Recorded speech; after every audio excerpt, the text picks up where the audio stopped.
Okay, I think perhaps we can start. Chris, if you want to start on the technicals.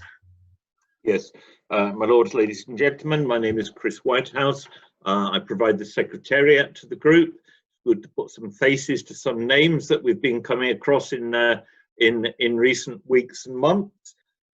Just for the avoidance of any doubt, this webinar is being recorded with the intention that it will be posted on YouTube with links through various websites from those who are participating today, so that it can get a wider audience. It would be appreciated. We've got a total of 70 registrants, although events of the last few hours might mean that some of them can't join us during the course of the session. But it does mean that unless invited otherwise, it would be helpful to keep your microphones on mute throughout the proceedings. The written questions were invited in advance, and they can be found in the chat room accompanying this webinar. We had one actually in advance from Baroness de Souza. If you would like to add your own question to the chat room, then please feel free to do so. I can't actually see that question in the chat yet, Dagar, so you might want to check if it's there. And if, when you're posting your question, you could make sure that your name and title are also associated with it. Other than that, I think just to thank you for joining us and to hand over to our chair, Baroness Natalie Bennett. Well, thank you very much, and welcome to everyone who's joined us at this, what's turned out to be a sadly very timely event. I was saying to our distinguished panel of speakers before we started that this is, for a meeting of an APPG, an astonishingly large turnout of MPs and peers. I was at the APPG on antibiotics earlier today, and there were 6 or 7 peers and MPs, and that was regarded as a good turnout. And that reflects the degree of interest, concern and worry about the whole issue of what's happening in Hong Kong that's here in the UK and indeed around the world.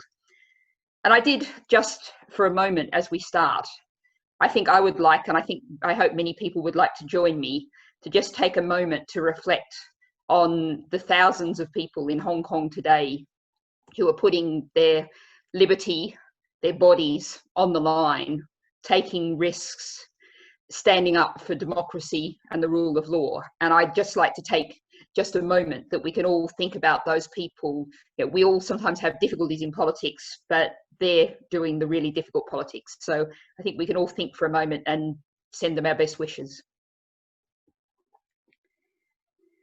But we've got a lot to talk about in only an hour, so I do want to get on, and what I'm going to do is introduce each of our speakers and ask them to speak for 4 or 5 minutes. As Chris said, we are going to be recording this session and putting it out on YouTube. Questions can be posted in the chat. Please, in general, put your name and a title or affiliation in that. Although, if you have a question that you really particularly want to ask under kind of Chatham House rules, at my discretion, if you put that in the chat, I'll see if it's possible to ask it on those terms. But obviously, it would be better if we can name everybody. And just sort of for background, to make sure everyone's caught up with this, Dominic Raab made a statement today in the Commons on the national security law, saying it's a clear and serious breach of the joint declaration, expressed particular concern about the ability to try cases in Chinese courts without any independent oversight, and noted that this breaches the international covenant on civil and political rights, and particularly expressed concern that the chief executive, rather than the chief justice, under the law, can appoint judges to national security cases.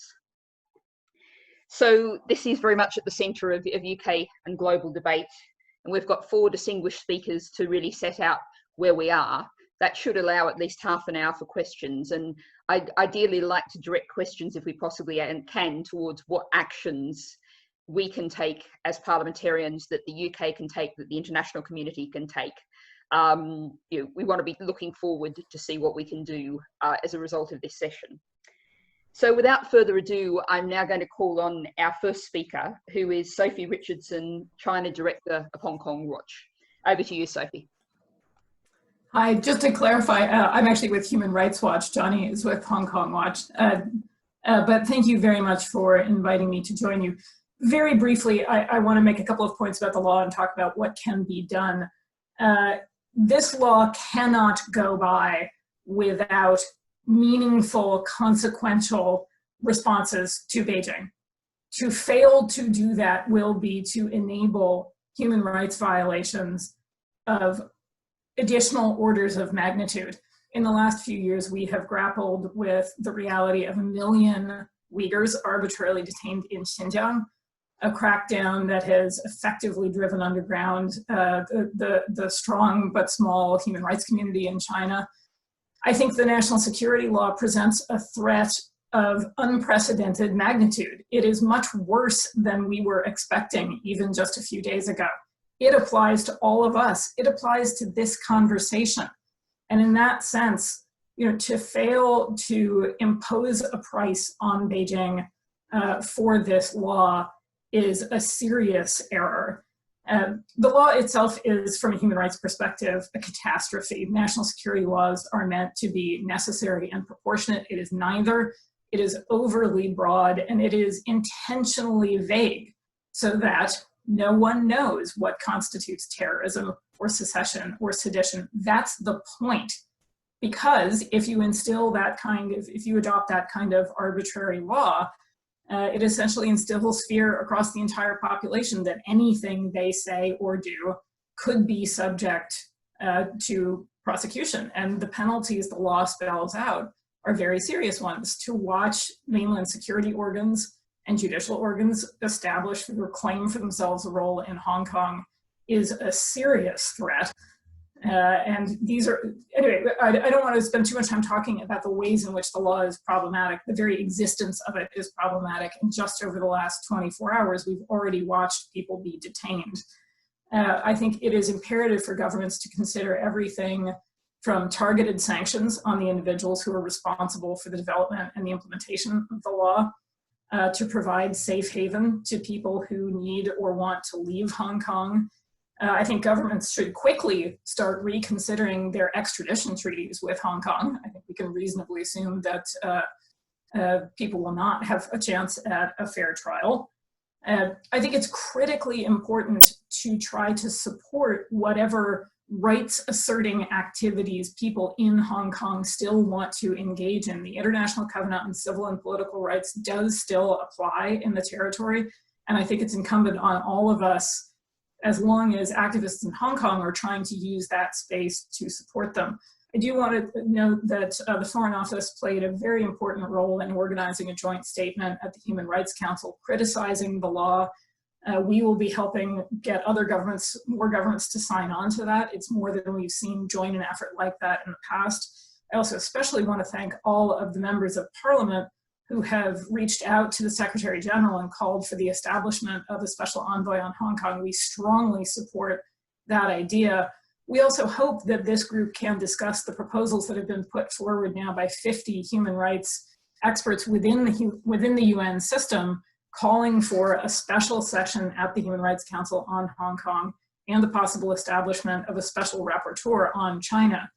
I will just repeat that this is one of a series of extraordinary human rights violations that, if committed by any other government, UK and other governments would be moving swiftly towards not just investigations and accountability. And Beijing cannot continue to enjoy this sense of impunity. I'll be happy to answer any questions people may have. Thank you very much, Sophie. That was very strong, very powerful, and very much to the point. Thank you. Our next speaker is Jenny Wang, the Strategic Advisor at the Human Rights Foundation. Over to you, Jenny. Thank you. Thank you for having me today for this timely panel. Hong Kongers are facing a very dangerous and difficult time, especially as the Chinese government continues to utilize various tools in their authoritarian toolbox to suppress their voices and to encroach on their freedoms. As we all know, for more than 2 decades, ever since Hong Kong was handed back to China, the Hong Kong people have asked for help from the global community in fighting against China's human rights abuses and tightening control of Hong Kong. We now see both the public and governments around the world spring into action to support the people in Hong Kong, especially due to the recent national security law. I hope this effort will not be short-lived, and I hope it will only be the start of greater awareness and more pushback against China's authoritarianism, because we have to remember what happens in Hong Kong will not just stay there. So with the passage of the national security law, we can all expect to see increased persecution of activists and pro-democracy leaders in Hong Kong.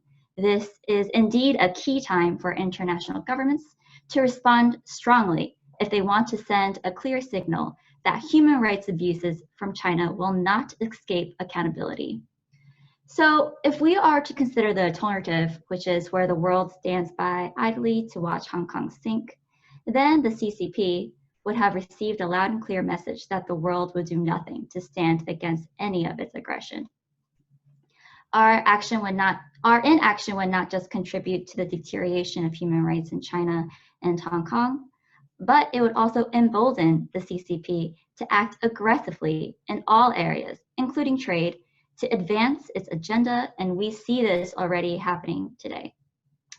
It is very clear and blatantly obvious that the end goal for China under Xi Jinping is to ultimately bring Hong Kong under its total control and erase the ideas of freedom that the UK had installed into the people. With that, that means the government has the ability and free range to repress, censor, surveil, jail, and threaten its very people, and the people will forever live in fear.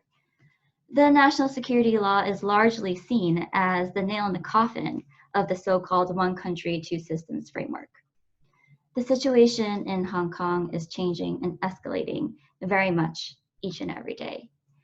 From Human Rights Foundation's point of view, there are three key ways to help. One is to amplify activist voices. So if you have a platform, if you're an NGO, or if you're a government, give your platform to people in and from Hong Kong. Let them tell their own stories. Two, connecting activists with folks from various industries, including unconventional ones such as business, music, tech, fashion. We want their voices to reach people across all industries. And lastly, Human Rights Foundation also asks governments and institutions to sanction human rights abusers and review their policy towards China and Hong Kong. Thank you for inviting me. This is a very timely panel to brainstorm collective next steps together. I look forward to our discussion today to share and exchange ideas on how we can all stand with Hong Kong in this time of crisis. Thank you. Thank you very much, Jenny. And I particularly like the focus on reaching out to artists and outside the normal political community. I think that's a good creative response. Our next speaker is Matt Kilcoyne, who's the Deputy Director of the Adam Smith Institute. Over to you, Matt. Thank you, Natalie. This is obviously an incredibly timely panel. Today's announcement by the government that they're going to honour the promise to expand citizenship, or expand residency rights, work rights, and ultimately citizenship to 3 million Hong Kongers, should they wish to come here, is both very welcome and actually an incredibly big and generous offer by the UK government. It does right a historic wrong. I think the ASI originally called for this back in the 1980s, along with, of course, some of the parties of the members who are joining us today. We called for it again last year, and I'm very pleased to see it implemented. We hoped that it would be a forward-looking action that might get the Chinese government to step away from the table. As it turns out, the way in which we're implementing it, it's a rearguard action, providing people an opportunity now that the law has come into force. The UK has worked very well on its own, on a singular basis, but in doing so, it's shown that it's willing to act. It's shown that actually it's not willing to be bullied by the Chinese state. It marks a marked departure from the previous era of George Osborne and David Cameron's engagement with China. And it shows that the global Britain, maybe the Brexit Britain of one form or another, isn't necessarily always going to be inward looking. And that's something that I think we should take as positive. The proposals today are actually incredibly popular. We've seen support for BNO status being given, more residency rights, more work rights actually growing in the past month. Today, polling came out from YouGov showing it's 64% supports giving British passport holders in Hong Kong the permanent right to abode in the UK, with just 22% against it. Every demographic group, every voter intention, every UK region is in favour of this. So you're not alone if you're sat there thinking, yes, I actually agree with this. And Alistair Carmichael, I can see you in the chat, and you've been an incredibly great supporter of this for so long. So thank you so much for doing so much on this. In terms of in future, well, what do we know about who's likely to move? There are actually, in terms of sheer numbers, history suggests it will not be that many. The UK is a poorer country than Hong Kong in terms of per capita basis. At the height of, during the handover period between 1988 and 1994, which was the peak emigration eras for Hong Kong, we saw about 55,000 people on average leaving. We can expect sort of similar numbers if from today, but the UK obviously is one of the countries that has given the most open offer. Taiwan being the other one, but of course Taiwan is both closer, it's more culturally similar, it speaks Chinese. These are all pull factors in a way that the UK maybe has some pull factors, but maybe not all of them. In terms of what else we can do, the UK has both the ability to suggest that, or to force financial firms that operate both in the UK and Hong Kong to guarantee access to funds for those moving between the countries, should China look to shut the access to funds down to try and stop people moving out. But we also have a government that is in the middle of trying to reform on a number of areas. One of the ones that's most of interest for me are areas such as free ports and planning reform, on the basis that these are actually areas where you could probably start to build large amounts of housing, large amounts of infrastructure, if you need to resettle a large number of people, should they so wish to do so. And that for me is the sort of like where I think we have the best scope for action in sort of freeing people up to act in the way that they want to do so. In terms of a geopolitical strand, the UK does have a number of options, both the EU's been relatively quiet in terms of its strategy against China. The IPAC, obviously, for parliamentarians has been robust in its response across the sort of Western world. America is acting on a unilateral basis. The UK could act on build an alliance with the D10 countries, or it could work with the CANZUK countries, or what's known as the C3, Canada, Australia, and the UK, to provide lifelines or lifeboats for Hong Kong citizens that maybe want to move in opposition to this law coming in. Great. Thank you very much, Matthew. And it's really good to focus on the situation of BNO passport holders. But of course, it goes beyond that to many of the people protesting. The young people won't be in that situation. Okay, our final speaker, I could probably say needs no introduction, but I'll do it anyway. Johnny Patterson, co-founder and director of Hong Kong Watch. Over to you, Johnny. Thank you very much, Natalie. So this webinar asks 3 questions. What's next for Hong Kong? Oh, it asks one question. What's next for Hong Kong? And I'm going to split it into 3 parts. What's next for human rights in Hong Kong? What's next for Hong Kong as a financial hub? And what's next for the UK's relationship with Hong Kong? As Sophie's already described, the rights implications of this legislation are profound. You could go so far as to call it Orwellian. The combination of subversion, secession, and collusion with foreign political powers, alongside a very broad definition of terror, anti-terror legislation, mean that pretty much any member of Hong Kong's political opposition could be found guilty of national security crimes, and therefore is facing between a minimum sentence of 10 years and a maximum sentence of life imprisonment. You may see this as an exaggeration, but the case of Liu Xiaobo, the Nobel Peace Prize winner and human rights activist in the mainland, who was sentenced to 12 years on subversion charges, should provide us with evidence that many of the pro-democracy movement in Hong Kong are under serious threat as a result of this legislation. Beijing's propaganda has essentially said that this is really necessary and that any country has a right to introduce national security laws, so you just step back and stop meddling. There's something deceptive about the way they frame this, because Hong Kong already has national security legislation. In fact, under the Public Order Ordinance, Crimes Ordinance and Anti-Terror Ordinance, the United Nations have said that their the existing legislation was already draconian and not in line with international human rights standards. And so what this is an introduction of a law to give them total control. It's not really about national security at all. And therefore the firewall between the two systems on the mainland and in Hong Kong has been smashed as a result. I think some would like to imagine that this will only have implications in the political sphere, but the reality is that free markets without free speech are going to be difficult to maintain. Last year, I wrote a report on why Hong Kong matters as a financial hub, and leading executives at financial firms spoke to me off the record and said that the thing that sets apart Hong Kong is the rule of law, freedom of information flows, freedom of capital, and freedom of movement. As a result of these unique qualities, 70% of the IPOs by mainland firms take place, at least offshore IPOs take place in Hong Kong, and around 2/3 of the direct investment into and out of China is circumvented through Hong Kong, and so it's an essential capital conduit. Now, if you're a financial analyst, do you feel safe talking publicly about China's dwindling capital accounts, current account surplus, or fiscal reserve, or are you risking a national security crime now? Firms self-censor on the mainland, are they going to have to do that in Hong Kong?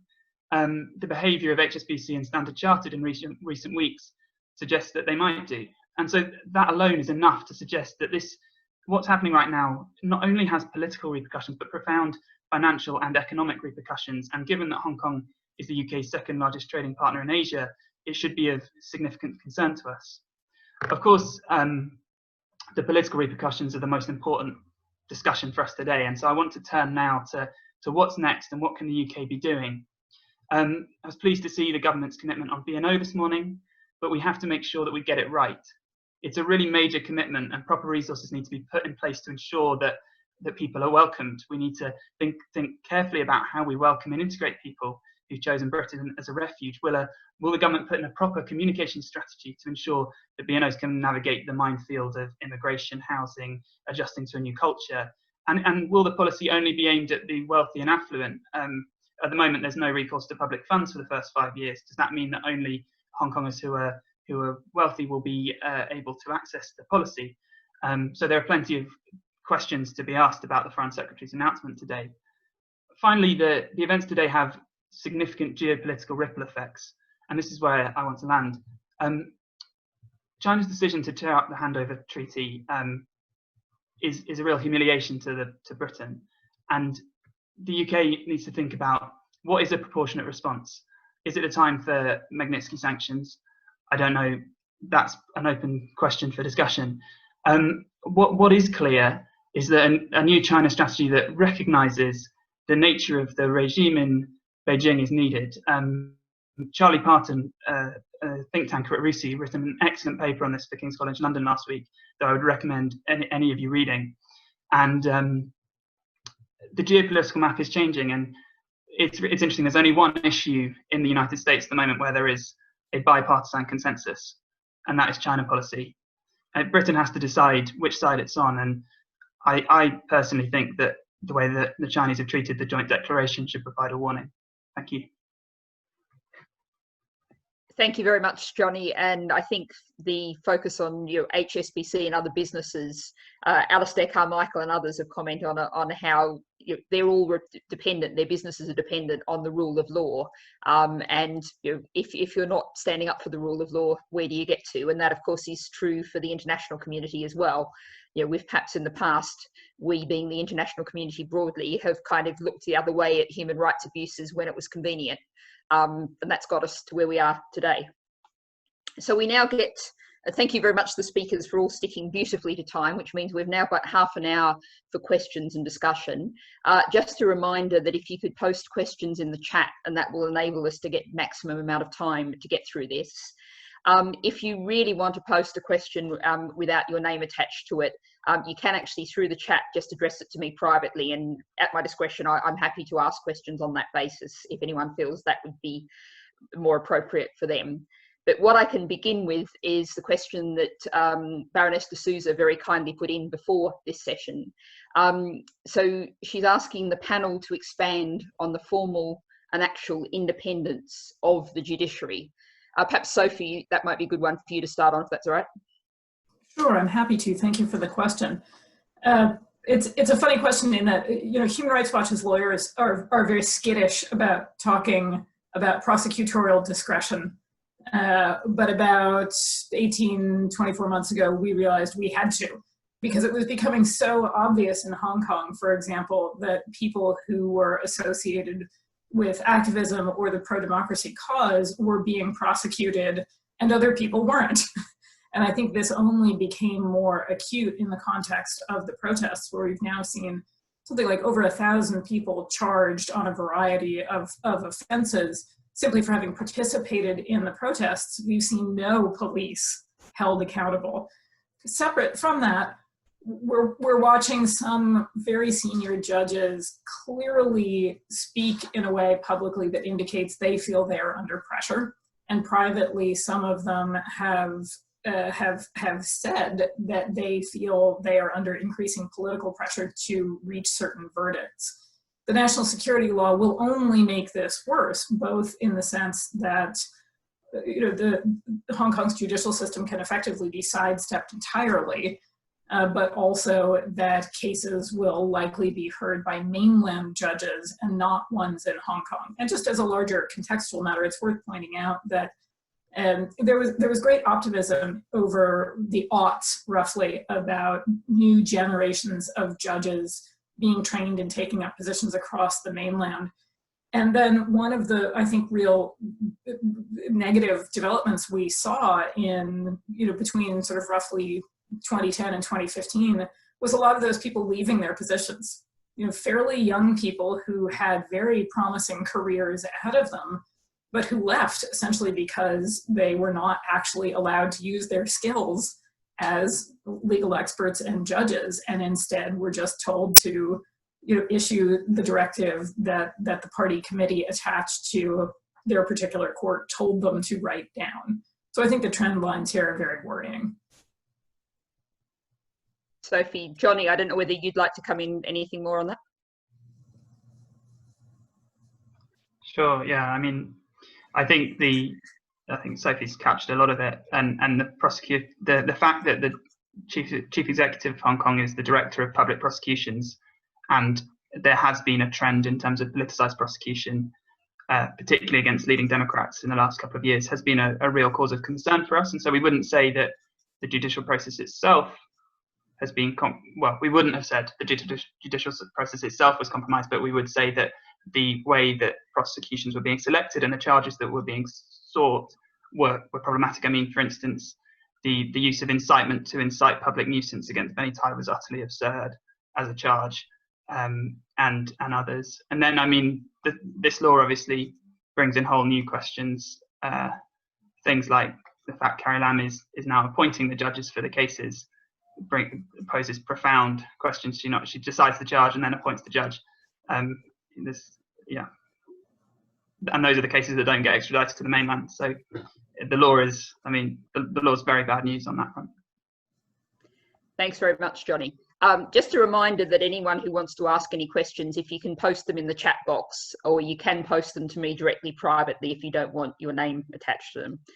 And just to sort of comment, Baroness de Souza, your question was on the judges, but this All-Party Parliamentary Group has been conducting an inquiry into the treatment of medical workers, humanitarian workers and journalists in Hong Kong, and some of the accounts we've had from the behaviour of the police.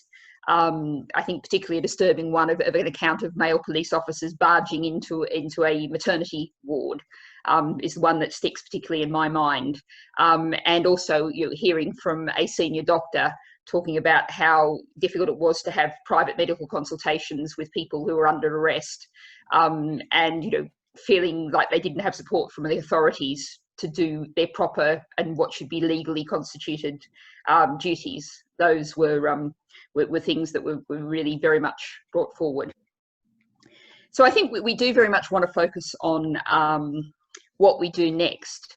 So I guess, Jenny, perhaps if you could suggest there's lots of parliamentarians here, what would you like to see parliamentarians particularly doing, or in British government more than it's already done? What would be your sort of top lines, key things? Thank you. So as we have seen in the news, there have been a series of developments suggested by several democracies, including the UK, the United States, etc., on how they would extend a hand to help Hong Kong. And I think these developments are certainly welcome, but it is important that for whatever actions that are taken, they must also remember to be people-centric. So for example, immigration or fleeing elsewhere isn't feasible for all Hong Kongers. It's not the way out for most people. So lawmakers should remember that the implementation of the national security law is going to have a profound impact on the next generation of Hong Kongers and the people that are there already. So I think just to make it nice and short, sweet, I think stronger sanctions, targeted sanctions, and other restrictive measures should be taken into deeper consideration by governments, and urgently, because Beijing should and needs to be held accountable for their flagrant disregard of rule of law. And I think that additionally, thinking outside the box, companies, nonprofits, and even sporting leagues conducting business in China and Hong Kong should think twice about their role in China's aggression so that no one can claim ignorance about corporate complicity in human rights abuses. Thanks very much, Jenny. And I guess that kind of flows on Matt. I'm perhaps slightly stereotypically going to regard you as a representative of business, or ask you about what you think business should be doing. Any reflections further from building on what Jenny just said?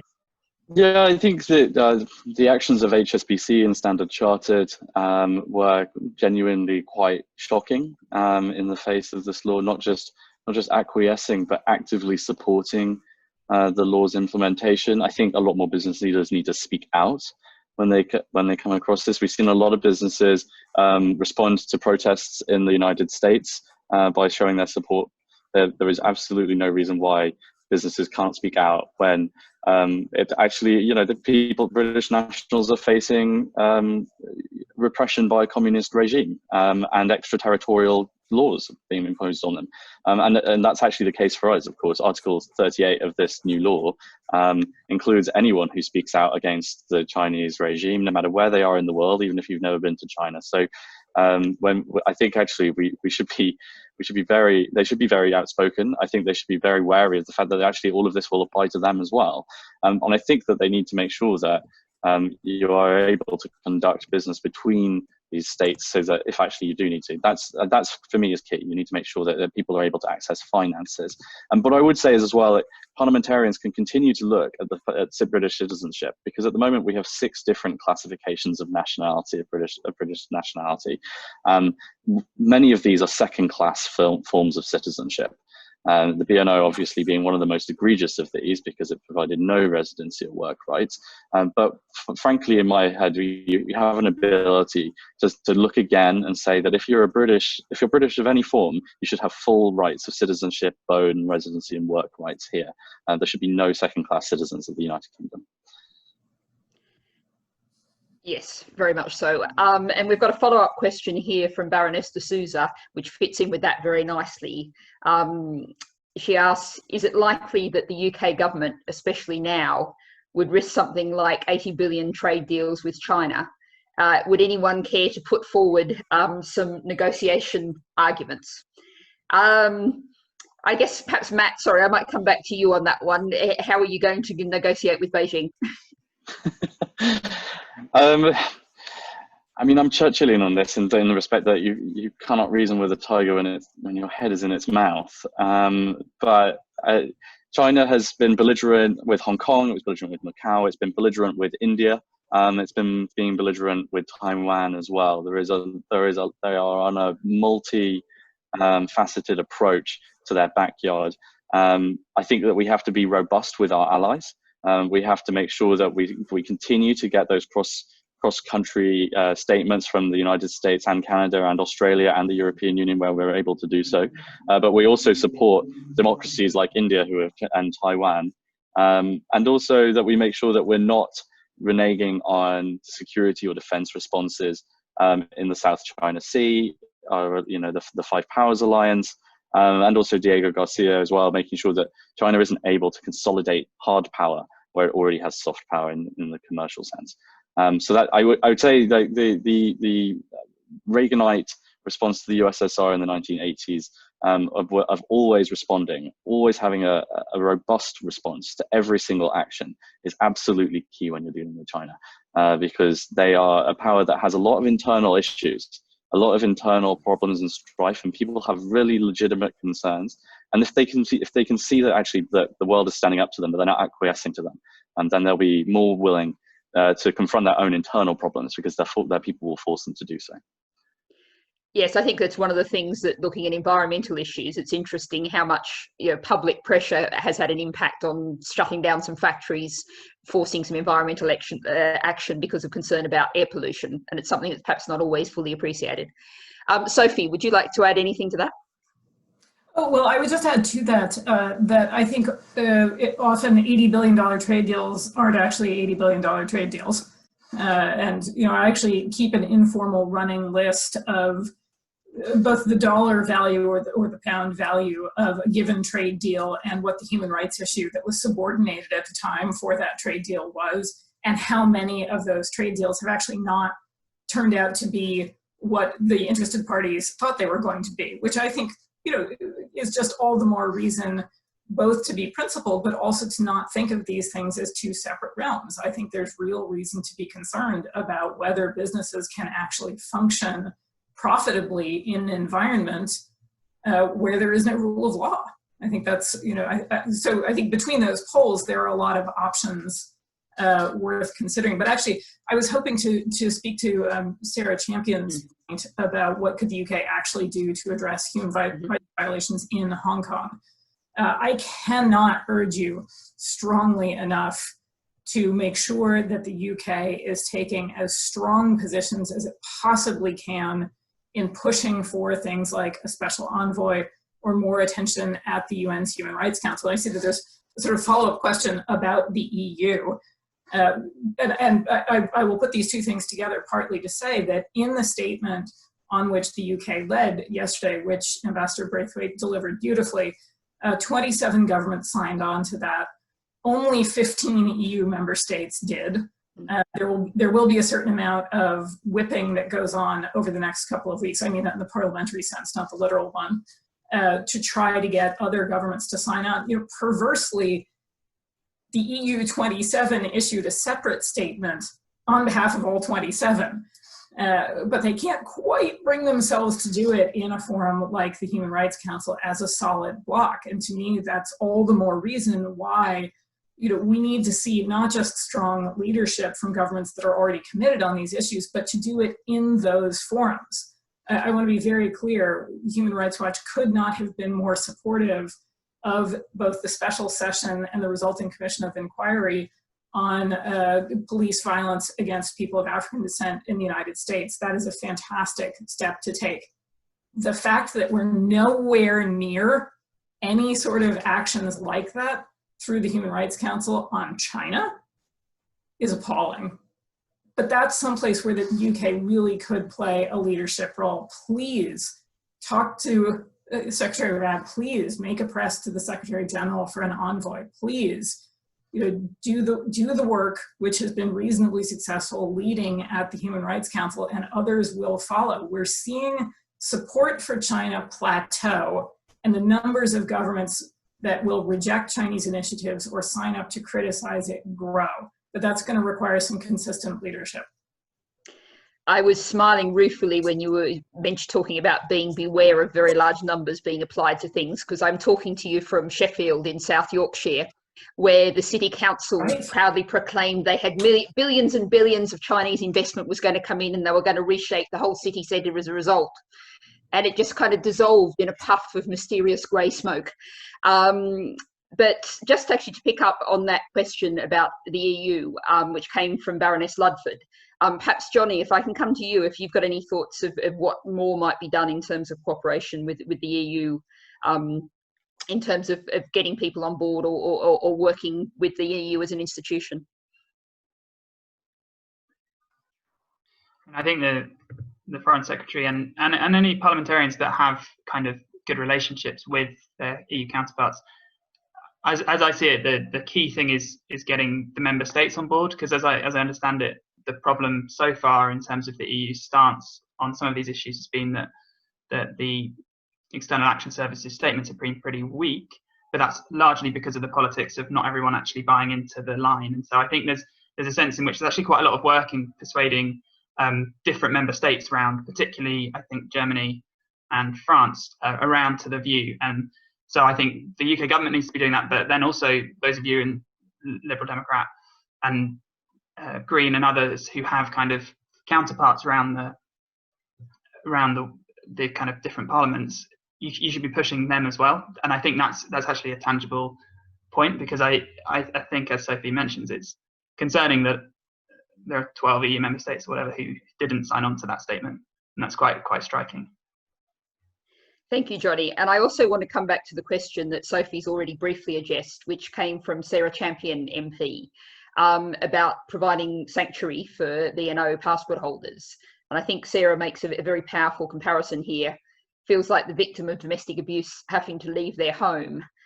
Jenny, if I can sort of come back to you, and we've kind of touched on this a little already, but if we think, for example, about the refugees who've been crossing the Med, refugees trapped in Greece and Italy, and forcing people to do that to seek sanctuary, and we've done a very poor job of giving people a safe route out. So what might you be doing either to support and help people to find a solution forward for themselves?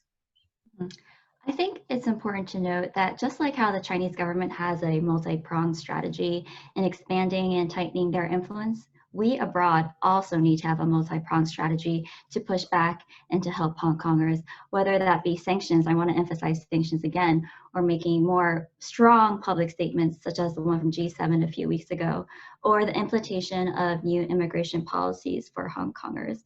I know that today in Taiwan, they opened an office to provide assistance for Hong Kongers fleeing Hong Kong. Governments need to strongly take a clear stance on supporting Hong Kong's fight for freedom. And I just want to emphasize sanctions again to be enforced vis-a-vis either the Global Magnitsky Act or the Hong Kong Human Rights and Democracy Act. Okay, and I'm aware that we may be about to lose some of our MPs because there may be a vote. Alistair Carmichael is chair of the APPG. I don't know whether you quickly want to come in on it all or say anything. I'll just turn on my microphone so you can hear the bell going in the background to show that we have actually got a division.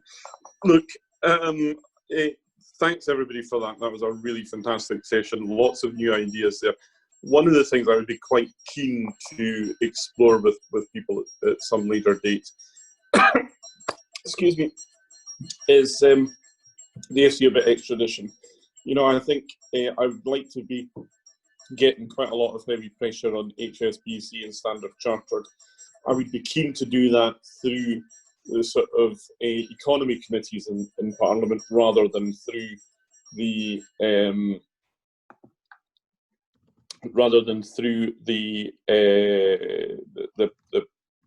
foreign affairs ones. But so you know, the extradition thing, the angle is one that I'm really quite keen to explore, but I'm going to have to run because there'll be a queue waiting for me somewhere, which is growing as I speak. Okay, thanks guys. That's really been great. Thanks, Alistair. And I have to say that should there be a vote called in the Lords, of course, the modern and up-to-date House, all I have to do is click on a button and I can vote by that method. But maybe the Commons will catch up eventually. Lucky you. Sorry, I couldn't resist that little internal parliamentary shot at this point. There's a question here that I think would be really good to address before the end, which is sort of, it's kind of the big question, so I should possibly warn our speakers that it's coming. So where will this all end up if the rest of the world doesn't stand up for Hong Kong at this turning point in the city's history? If we get a very weak international response, what does Hong Kong look like? Where are its people? What's the situation in 5 or 10 years' time? Johnny, perhaps it's a very large question, but I might start with you because I can imagine you've probably been thinking about this a great deal. Thanks, Natalie. Yeah, so I mean, it's a massive question, but my I guess my initial thought is that the people of Hong Kong aren't going to change, in the sense that, I mean, what other city do you see 2 million people marching on the streets to protest in the name of freedom and human rights? You don't see that. And so there's kind of, it's not like this is the end of the political struggle. And even if you're talking to policymakers in Beijing, if any of you have a line to those people, it's not, it kind of, the hammer isn't going to work. It's just going to lead to more struggle. And so really the question, I think that the world needs to be in for the long haul on this one, and not see, because I think there's a danger with the end of Hong Kong rhetoric that is going around in the press, that this is the end of the story, which in one sense it is a watershed, but I don't think it's the end of the story. And so, for instance, I don't think the UK can stop taking an interest in this now that the BNO policy has been changed. And I think that's a really important point to underline. Jenny, if you'd like to sort of reflections on 5 or 10 years if the world has a weak reaction. I think, well, what's happening in Hong Kong, we can also see what's happening in Tibet and East Turkestan, also known as Xinjiang. There's ongoing egregious systemic repression and a severe stifling of freedoms. And surely we can also look over to Taiwan, a young democratic country who is no stranger to China's ongoing geopolitical bullying, disinformation tactics, and military intimidation. And Taiwan now only has 15 formal diplomatic allies. So I think if we just think about Hong Kong, Tibet, Xinjiang, Taiwan, where will this all end if the rest of the world doesn't stand up for Hong Kong? Well, I know for sure Xi Jinping is definitely looking at all the countries around the world to see how they're reacting. And if their reaction is not strong or fierce enough, Xi Jinping will definitely take more action in the region. So I think we're going to see a world that is subject to an even more aggressive and abrasive China, a China that is absolutely fearless in attacking fundamental freedoms everywhere. And we saw that in the national security law as well, Article 38. And we're going to see a China that is ever more fearless in strengthening its disinformation tactics, its military capabilities, and even more galvanized to continue its geopolitical bullying. So I think as an end note, we all know that Hong Kong historically has long been seen as a gateway from Asia to the world. So what is happening now in Hong Kong has global implications, and we must remember that. Thanks, Jenny. And Matt, if I can come to you next, just sort of reflections on 5 or 10 years if we have a weak response. Well, I think if we have a weak response, then China gets emboldened. But we have to remember that authoritarian regimes always live on borrowed time. Freedom acts as a beacon to those living under such regimes, and in an ever more connected world, it does so even more and more. As Johnny says, the people of Hong Kong are not going to change. They're not going to forget what was. They're not going to forget the freedoms that they had. And they're going to see as well their friends and family in other parts of the world living with more of that. And if China continues to act belligerently with its neighbors, whether that's Taiwan or Korea or Japan or India or the Belt and Road states, then they're going to end up boxing themselves in, and that actually makes life very, very difficult for the regime in the long run, unless they go for more reforms. And I think that's the key for me. I think actually what it ends up being, I think, you know, this response is about as robust as we can be, but in terms of what that will therefore mean, I think it means that we have to keep acting with a cold face to the Chinese government, but we actually have to keep acting very openly to the Chinese people themselves. So we need to continue to allow people to live here. We need to be very open to Chinese students that are living here, keep those person-to-person links, remind people that of the freedoms that they have in the West, of the reason why our way of life, the rule of law, democracy are all good things to have, and that they're not racially motivated, that they're not closed, and in the way that China wants to paint them as being. And I think that's for me the key. We act with openness where they act with a closed fist. Thanks, Matt. And I'm going to come to you, Sophie, on this big question in a second, but just to note to everyone that we've only got a few minutes left, and we will try and finish on time, just because I know we all have many different things that we need to be at and go to, even if only by different Zoom calls. But if you've got any questions, this is basically your final chance for any of the participants, if there's any questions you'd like to post in the chat box. But coming to you, Sophie, in terms of 5 or 10 years with weak action from the rest of the world, what would you expect to see? Well, I certainly would strongly associate myself with some points that my fellow panelists have made, and I don't in any way mean to underestimate the extraordinary resilience and creativity of people in Hong Kong in trying to push for their rights.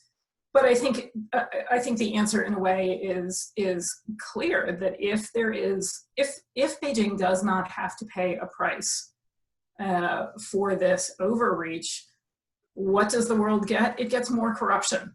It gets more COVID. It gets a gutted international human rights architecture. That's not the world that I want to live in. I'm guessing it's not the one you want to live in, and it's sure not the one that people in Hong Kong have put it all on the line to try to prevent. But if we'd had this conversation 10 years ago and you had asked me whether I thought we would see the Chinese government arbitrarily detain 1 million people on the basis of their ethnicity, or try to fundamentally remake international institutions, let alone eviscerate Hong Kong's legal system and the rights to freedom of expression, I probably would have said no. And so I think we can't just keep considering these things incremental problems that maybe, create new difficulties in one area but not the other. This is a serious threat globally, and a failure to respond to it really only encourages more. We're here because of previous failures to respond adequately. Thank you. I think that's a very powerful message to finish from our speakers on.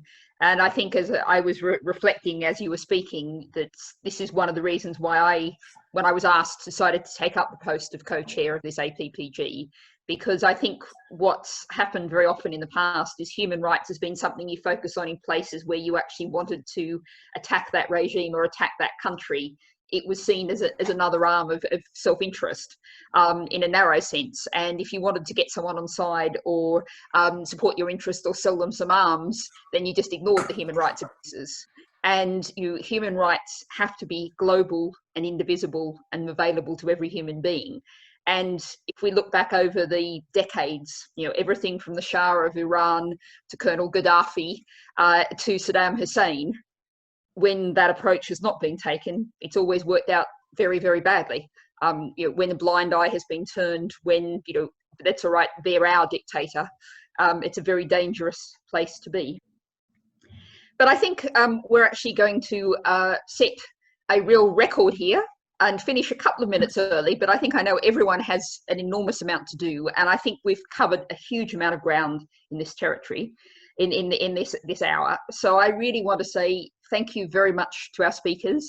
Thank you to the APPG Secretariat. I feel very honoured and pleased to actually just be able to walk into these things, and they've organised it all beautifully. So to all the Secretariat team, thank you very much for that. And I want to finish by reflecting particularly also, we're sitting in more or less comfortable, more or less safe places. All of those people on the streets of Hong Kong, in the apartments of Hong Kong, today facing really difficult decisions about what to do, how to live, what resistance they can make. We can think of all of them and offer them what support we can. So I guess we can do the virtual clap. Thank you, all of our participants. We say thank you to our speakers. And thank you to everyone who came along and showed interest. And let's all keep working on this, keep talking to each other and building the kind of strong response. So I feel like we perhaps finished on a negative note of saying if things don't work out, let's make sure they do work out and we do get the strong international response and force changes and support for human rights and democracy. Thank you all.